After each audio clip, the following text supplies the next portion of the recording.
அஸ்ஸலாமு அலைக்கும் வரஹ்மத்துல்லாஹி வபரகாத்துஹு ரப்பி ஷ்ரஹ் லி சத்ரி வ யஸ்ஸிர் லி அம்ரி வஹ்லுல் உக்தத்தம் மின் லிசானி யஃப்கஹு கௌலி. அல்ஹம்துலில்லாஹ், அல்லாஹுடைய மாபெரும் கருணையினால் நாம் அனைவரும் இந்த ரமலான் மாதத்துடைய 7வது நாளை அடைந்திருக்கோம். மாஷா அல்லாஹ். இன்றைக்கி பாவ மன்னிப்பிற்குரிய ஒரு முக்கியமான ஹதீஸை பற்றி நம்ம பார்க்க போகிறோம். இந்த ஹதீஸ் நேற்று சொன்னோம் இல்லையா, 100 கொலை செய்த ஒரு பாவிக்கும் அல்லாஹ் தாலா அவன் மனம் வருந்தி பாவ மன்னிப்பு கேட்டுட்டா பாவ மன்னிப்பு அழிச்சிருவான்னு சொல்லி அந்த ஹதீஸோட ஒரு தொடர்புடையதாக தான் இருக்குது. இப்போ இந்த ஹதீஸை பார்க்குறதுக்கு முன்னாடி நேற்று சொன்ன ஹதீஸில் ஒரு சிறு விளக்கம் நம்ம கொடுக்க வேண்டியிருக்கு. ஏன்னா சில பேருக்கு சில சந்தேகங்கள் வரலாம். இப்போ 100 பேர் கொண்ட ஒரு கொலையாளிக்கு அல்லாஹ் பாவ மன்னிப்பு கொடுக்குறானா, இது அல்லாஹுக்கு அவனுடைய கட்டளைகளுக்கு செய்த மாறுபாடு இல்லையே, அல்லாஹ் நேரடியாக பாவ மன்னிப்பு கொடுக்கறதுக்கு. இது மனிதர்களுக்கு செய்த தீங்கு இல்லையா, அநீதி இல்லையா? 100 பேரை கொல்லும் போது அவங்களுடைய குடும்பம் அதனால் பாதிக்கப்பட்டிருக்காதா? அந்த இறந்தவர்கள் அதனால் பாதிக்கப்பட்டிருக்க மாட்டாங்களா? நாளைக்கு இறைவன் கிட்ட வந்து அவங்க வாதாடினாங்கன்னா என்ன பண்ணுறது? அப்போ அல்லாஹ் பாவ மன்னிப்பு கொடுத்துட்டான்னா அப்போ இவங்களுடைய கதி என்ன? அதாவது மற்ற மனிதர்கள் அநியாயம் இழைக்கப்பட்டவர்கள் மன்னிக்காத வரைக்கும் அல்லாஹ் மன்னிக்க மாட்டான் அப்படின்னு சொல்கிற ஹதீஸ் வந்து இதற்கு மாறா இல்லையா அப்படின்ற மாதிரி சொல்கிறாங்க. இன்ஷா அல்லாஹ் இதை பற்றியும் பார்ப்போம். இன்னொருத்தர் கமெண்ட்ஸில் ஒரு கேள்வி கேட்டிருந்தாங்க. இப்போ நெத்தன்யாஹூ, மோடி இந்த மாதிரிலாம் இருக்காங்க இல்லையா, இவங்கள மாதிரி ஆளுங்க, இவங்க இஸ்லாமியர்களை கொல்றாங்க, பாலஸ்தீன மக்களை கொல்றாங்க இல்லையா, அந்த மாதிரி ஆளுங்க இன்னும் நிறைய பேர், இப்போ ஹிட்லர் இருக்காங்க, நிறைய டெரரிஸ்ட் இருக்காங்க, இவங்கெல்லாம் வந்து மற்ற எல்லாரையுமே கொல்றாங்க இல்லையா, அவங்களுடைய தீர்ப்பு என்ன? அப்போ இவங்கெல்லாம் கொன்னுட்டு பாவ மன்னிப்பு கேட்டுட்டாங்கன்னா இவங்களுடைய பாவங்கள்லாம் மன்னிக்கப்பட்டுருமா? அப்போ இவங்களுக்கு தப்பு இல்லைன்னு ஆகி போயிடுமா அப்படி கேட்குறாங்க. சரிங்களா? இப்போ இதில் நம்ம ஒன்று புரிஞ்சுக்கணும். பாவ மன்னிப்புங்கிறது நம்ம மனிதர்கள்கிட்ட கேட்குற ஒரு சாரி கிடையாது. சரிங்களா? அந்த மனிதர்கிட்ட நம்ம சாரி கேட்கும்போது, இதை நான் பண்ணவே மாட்டேன், இது பண்ணது நான் மிகப்பெரிய தப்பு, இப்படி அழுது வருந்தி இனிமே அந்த தவறு செய்தால் நாளைக்கு எனக்கு மோட்சம் கிடைக்காது அப்படியெல்லாம் நினச்சி ஒரு சாரியை நம்ம கேட்கறதில்ல. நம்ம பண்ணது தப்புன்னு பட்டிருக்கோம், அதனால் என்ன பண்ணுவோம், மன்னிச்சுக்கங்க சாரி அப்படின்ட்டு போவோம். ஆனால் அல்லாஹ் கிட்ட கேட்குற பாவ மன்னிப்புங்கிறது அப்படி கிடையாது. பாவ மன்னிப்புங்கிறது அல்லாஹ் கிட்ட கேட்கும்போது மனசுலேருந்து வருது. இப்போ நெத்தனியாகவே வந்து நான் செய்த பாவங்களுக்கெல்லாம் நான் மன்னிப்பு கேட்டுறேன் அப்படின்னு சொன்னால் அவருக்கு உடனே பாவ மன்னிப்பு கிடச்சிருமா அப்படின்னா கிடையாது.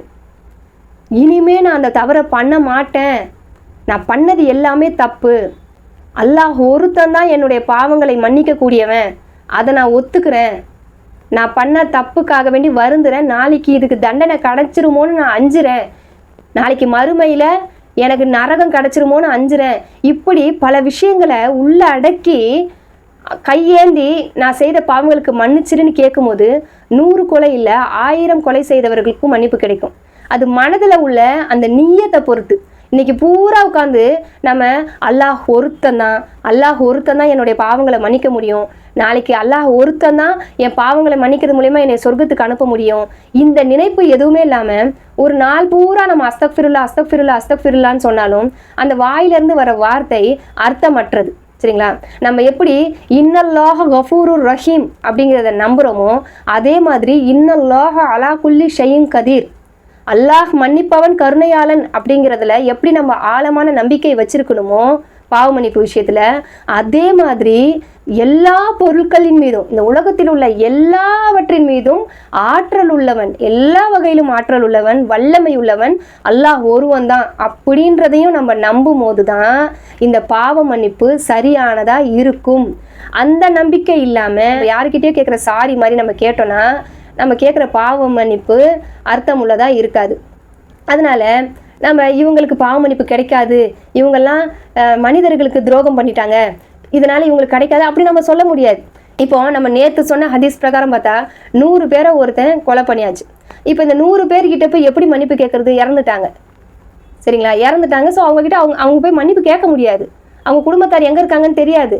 ஆனால் அவன் மனம் வருந்தது, நான் பண்ணது தப்புன்னு நினைக்கிறாங்க.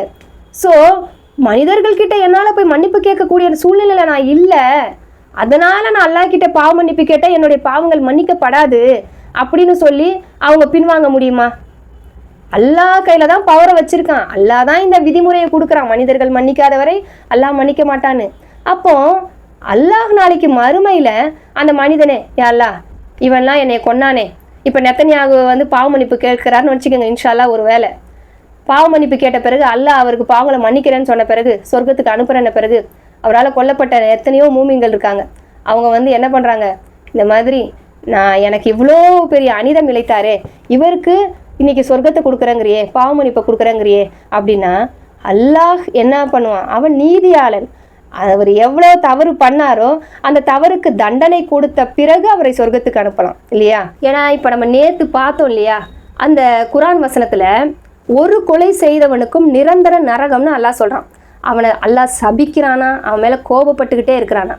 அப்போ ஒரு கொலை பண்ணவனுக்கே இப்படி அல்லாஹ் நிரந்தர நரகம்னும் போது 1000 கொலை 1,00,000 கொலை பண்ணவனை அல்லாஹ் விட்டுறவா செய்வான்?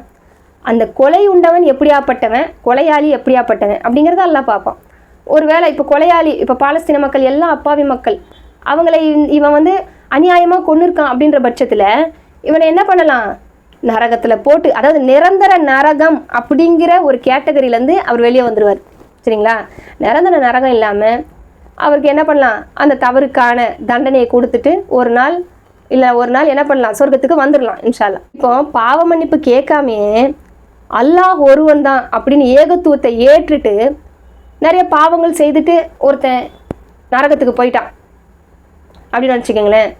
அல்லாஹ் ஒரு நாள் இல்லை ஒரு நாள் அவனை மன்னிக்கக்கூடியவனாக இருக்கான். அல்லாஹ் என்ன சொல்கிறான், இந்த இணை வைப்பதை தவிர வேற எந்த குற்றங்கள் செய்தாலும் அல்லாஹ் நாடினால் மன்னிப்பான்னு சொல்கிறான்.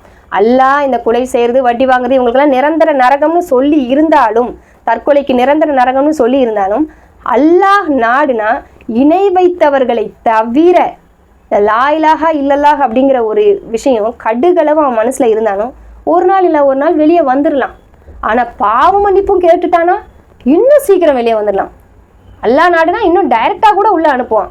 ஒருவேளை அவங்களால கொல்லப்பட்டவங்க இன்னசென்ட்டாக இல்லாமல் அவங்களும் பெரிய கிரிமினலாக, இப்போ இந்த 100 பேரை கொண்டான் இல்லையா, 100 பேரை கொண்டவங்களில் அல்லாஹ் யார் யாரை அந்த மனிதன் கொன்னா அப்படிங்கிறது அல்லாஹ்க்கு தெரியுமா இல்லையா. அப்போ அல்லாஹ் என்ன பண்ணுவான், அந்த கேட்டகரி எல்லாம் பார்ப்பான். ஓ இவங்களாம் ரொம்ப நல்லவங்களை ஒரு 20 பேரை கொண்டிருக்காரு, மொத்தம் நல்லவங்க இவங்க சொர்க்கவாசிங்க. ஒரு 80 பேர் பார்த்தா இவனை விட கேடுகட்ட கிரிமினலாக இருக்கிறாங்க, இவங்களை கொண்டிருக்கான். இப்போ நம்ம அதை எப்படி பாவம்னு சொல்ல முடியும்? தப்பு செய்தவங்களே இவன் கொண்ட மாதிரி ஆயிடுது இல்லையா. அவங்களால இவன் பாதிக்கப்பட்டிருக்கலாம். அப்படி நிறைய விஷயங்கள் இருக்குது. அதனால அல்லாஹ் நீதியாளன். எந்த ஒரு விஷயத்தையும் கிறிஸ்டல் கிளியராக மறுமையில் நமக்கு விளக்காமல் அல்லாஹ் சொர்க்கத்துக்கோ நரகத்துக்கோ அல்லாஹ் அனுப்பவே மாட்டான்.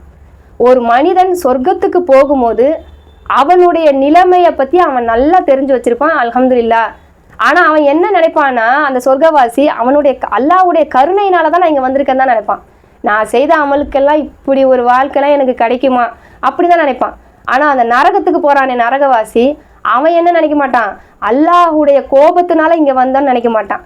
நான் செஞ்சது இப்படியாப்பட்ட பாவம், அதனால நான் வந்திருக்கேன், இப்படி நிரந்தரமான நரகம் கிடைக்கிற மாதிரி நான் பண்ணிட்டேன், இல்லை நரகத்தை அனுபவிச்சுட்டு அப்புறமா அல்லாஹ் நாடுனா சொர்க்கத்துக்கு போகிற மாதிரி நான் என்னுடைய வாழ்க்கை இருக்குது, என்னுடைய அமல்கள் இருக்குது, என்னுடைய பாவங்கள் இருக்குன்னு அவன் சரியாக முடிவு எடுத்த பிறகு தான் அவன் நரகத்துக்குள்ளேயோ சொர்க்கத்துக்குள்ளேயோ போடப்படுவான். அப்படின்னும் போது எந்த ஒரு விஷயத்துக்கும் சரியாக தீர்ப்பளிக்காமல் அல்லாஹ் தாலா எந்த ஒரு மனிதருக்கும் அனிதம் செய்ய மாட்டான். மாலிகி யௌமித்தீன் இல்லையா, தீர்ப்பு நாளின் அதிபதி. இந்த உலகத்தில் உள்ள அற்பமான மனுஷங்க கூட ஒரு மனிதன் ஒரு 10 கொலையை பண்ணுறான்னா அந்த கொலைகாரனுக்கு கொடுக்குற தீர்ப்பில் என்ன பண்ணுறாருனா, அந்த கொலைகாரனே அந்த கொலையை ஒத்துக்கிட்டு தான் மனம் வருந்தி இருக்கிறதா அந்த நீதிபதி கிட்ட சொல்லும்போது, நம்ம நாட்டு சட்டமே அந்த தீர்ப்பில் அந்த குற்றத்திற்கான அந்த தண்டனைகளை குறைக்குது. ஒரு அற்பமான மனிதர்களுக்கே இல்லையா, ஒரு லிமிட்டட் அறிவு கொடுக்கப்பட்ட மனிதர்களுக்கே அவன் அந்த குற்றத்திற்கு வருந்திட்டான். அப்போ வருந்திட்ட பிறகு அவன் அந்த குற்றங்களை ஒப்புக்கொண்ட பிறகு மற்ற மனிதர்களை நம்ம பிடிச்சிட்டு இழுத்துட்டு வந்து சிறையில் அடைக்கிறோமே, அந்த மாதிரி வாலண்டியராக சரண்டர் ஆகிற ஒரு மனுஷங்கிட்ட அந்த அதிகாரிகளோ நீதிபதியோ நடந்துக்க மாட்டாங்க. ஏன்னா அவனுடைய குற்றங்களை ஒப்புக்கொண்டுட்டான். ஸோ அவனுக்கு குறைந்தபட்ச தண்டனை தான் வாங்கி கொடுக்கணும். அப்படிங்கிறதுல இந்த உலகத்தில் உள்ள மனிதர்களுக்கே ஒரு ஆசையும் அந்த மனிதர் மேலே உள்ள ஒரு அக்கறையும், இல்லை இதுதான் ஒரு கரெக்டான சட்டம் அப்படிங்கிற ஒரு எண்ணமும் இருக்கும்போது, நம்மளை எல்லாம் படைத்த ரப்புல் ஆலமீன் கருணையாளர்களுக்கெல்லாம் கருணையாளன், அவனை மாதிரி ஒரு கருணையாளன் இருக்கவே முடியாது. அந்த மாதிரி ஒரு கருணையாளன் இந்த மனிதன் இப்படியாப்பட்டவன் அப்படின்னு முத்திரை குத்தி இவனுக்கு மன்னிப்பே கிடைக்காது அப்படின்னு வைப்பானா. அதனால இந்த உலகத்தில் நம்ம எந்த தவறு செய்தாலும் அல்லாஹ் மன்னிக்கக்கூடியவன். இப்போ இன்னைக்கு உள்ள ஹதீஸ்க்கு நம்ம வருவோமா. இப்போ இந்த ஹதீஸை பொறுத்த வரைக்கும் இந்த ஹதீஸ் ரொம்ப பிரபலமான ஒரு ஹதீஸ் தான். ஆத்தனிக்கான ஹதீஸ் தான் இது. முஸ்னத் அஹமது, அபுதாவுத், முஸ்லீம் இந்த மாதிரியான ரிவாயத்துகள்லாம் நிறையா ரிவாயத்தில் பதிவிடப்பட்டிருக்கு. அது எல்லாம் தொகுத்து நான் ஒரு ஸ்டோரியாக அப்படி சொல்கிறேன். அதாவது ஒரு 2 மனிதர்கள் இருக்கிறாங்க.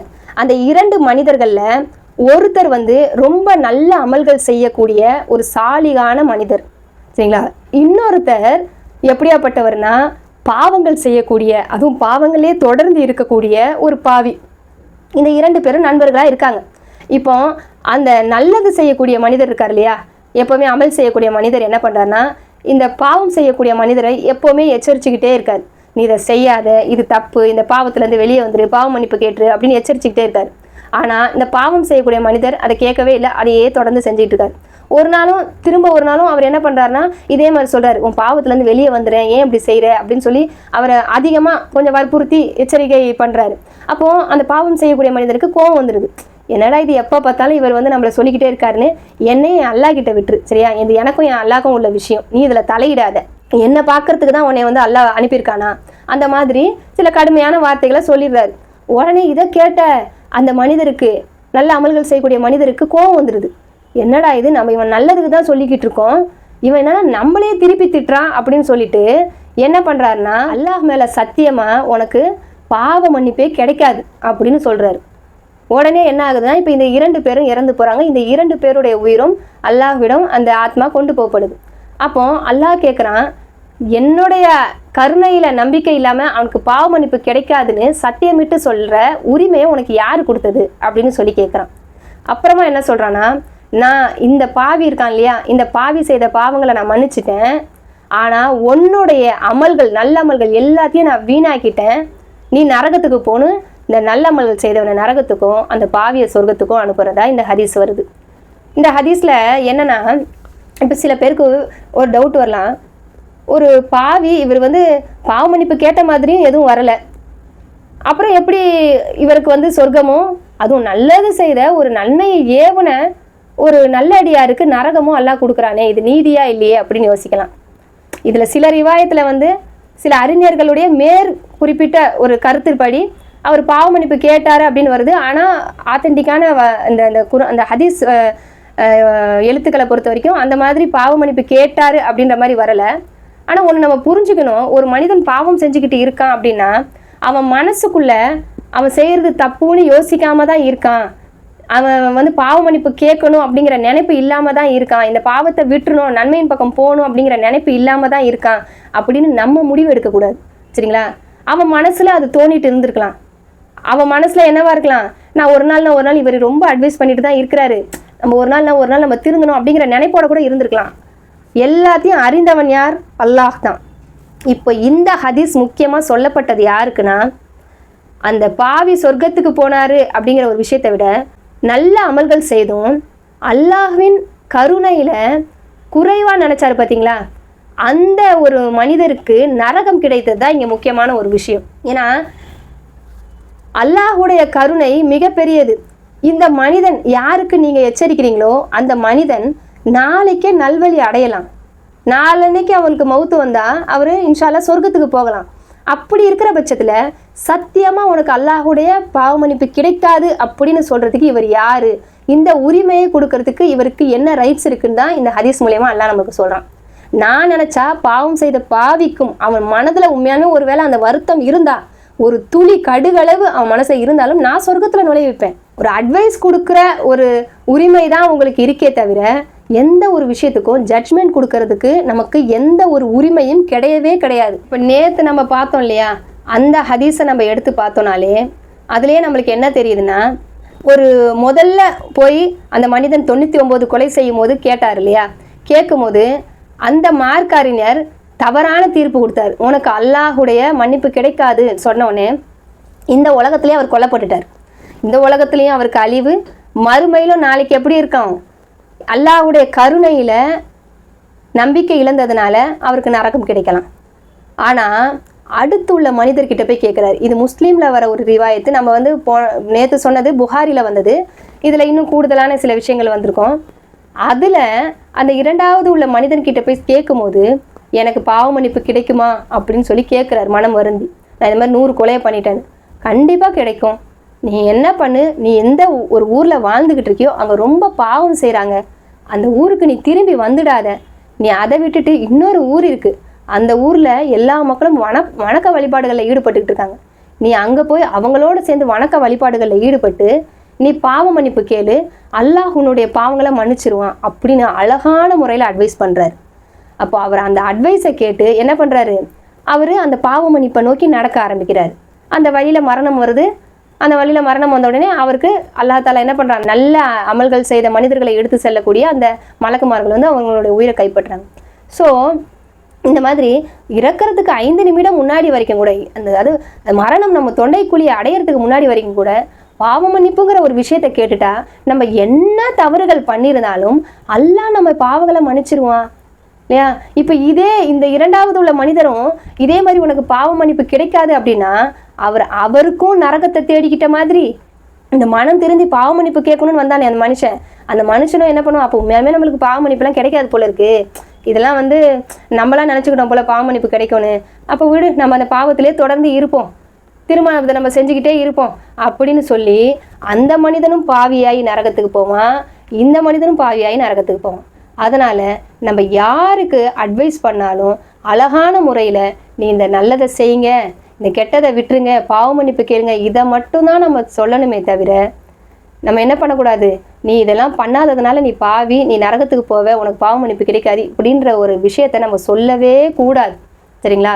இன்னைக்கு இப்போ நெத்தன்யாகு, ட்ரம்ப், மோடி மாதிரி ஆளுங்க இஸ்லாத்துக்கு நேர் எதிராக என்ன பண்ணுறாங்க, இந்த இஸ்லாமியர்களை அழிக்கணும்னு இறங்கி பண்ணிக்கிட்டு இருக்கும்போது இவங்களுக்கு பாவ மன்னிப்பு கிடைக்குமா கிடைக்காதா அப்படின்னு நம்ம யோசிக்கிற மாதிரி ஒரு நிலையில் இருக்கும். கொஞ்சம் முன்னாடி நம்ம யோசித்து பார்த்தோன்னா எத்தனையோ சஹாபாக்கள் இல்லையா இஸ்லாத்துக்கு எதிராக, இப்போ இந்த உஹது போர்லாம் எடுத்தோன்னா அபு சுஃபியான் யார், ஹாலித் பின் வலீத் யார், இவங்கெல்லாம் எவ்வளோ பெரிய சஹாபாக்கள், ரதியல்லாஹு அன்ஹுன்னு சொல்கிறோம், அல்லாஹ் அவர்களை பொருந்தி கொள்ளட்டும்னு இப்போ சொல்கிறோம்.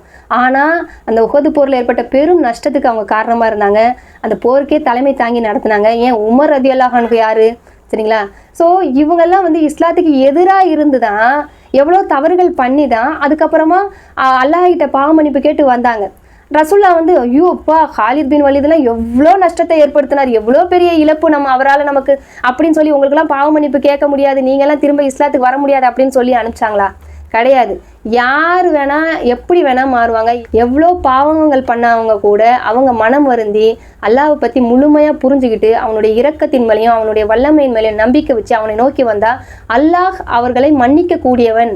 அதனால் எந்த ஒரு மனிதரை பார்த்தோம் நாம் இன்னைக்கு நடக்கிற ஒரு சாதாரண சூழ்நிலை கூட நம்ம கூட இருக்க மனிதரோ இல்லை ஒரு திரை பிரபலங்களாக இருக்கும், இவங்களெல்லாம் பார்த்து இவங்களுக்கெல்லாம் என்ன பாவ மன்னிப்பு, இவங்க ஆடாத ஆட்டமா, இவங்க எத்தனை பேரை வலிக்கு எடுத்தாங்க அப்படின்னு சொல்லி நம்ம என்ன பண்ணக்கூடாது, அவங்களுக்கு ஃபத்வா கொடுக்கக்கூடாது.